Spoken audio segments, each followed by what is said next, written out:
you could just spell your first and last name for us. Tyler, Tyler, Hollis, Hollis. And how did you get involved? I had lost my daughter about 4 years ago, and I'm a children's book illustrator and publisher, and I had done a book in my daughter's honor. And it helped me to have something to hold in my hands. Hers was about a cat shelter because that's what she ran. And I donated all the proceeds, and I'm still donating the proceeds to the different humane societies. And it teaches children responsibility about animals, that they are just discarded. But I saw in the paper, I was reading about Michaela and how horrible it was. And I saw in there that she had written a book. And so, ta-da, my daughter jumps into my head and says, "You can help, Mom, you can do it."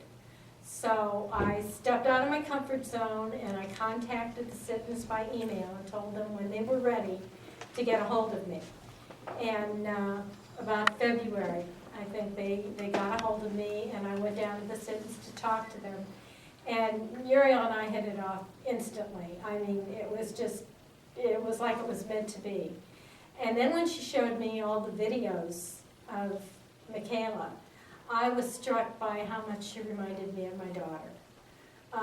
Her little poses and her inflections and how incredibly bright and giving and loving she was.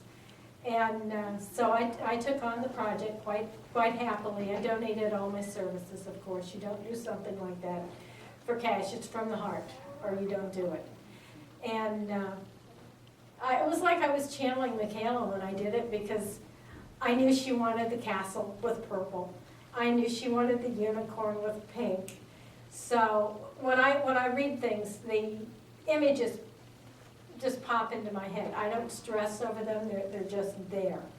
So Michaela was definitely helping me out with what the little girl unicorn should look like, because I had extra eyelashes on, which I know she would have liked, and little fluffs around her ankles and her front legs.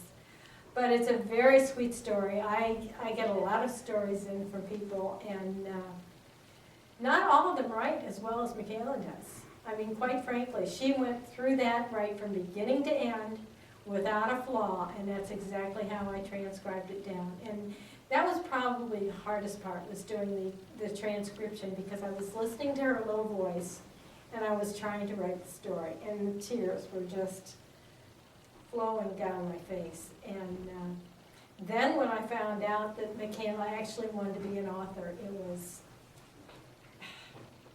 you make little dreams come true.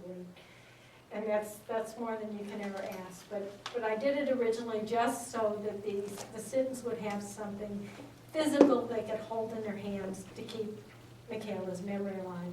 And it is snowballed, and it's helping other people now, and it's just a wonderful thing. Thank That you was very great. much. Thank you, perfect. Thanks, guys, for coming Thank out. you. Thank you.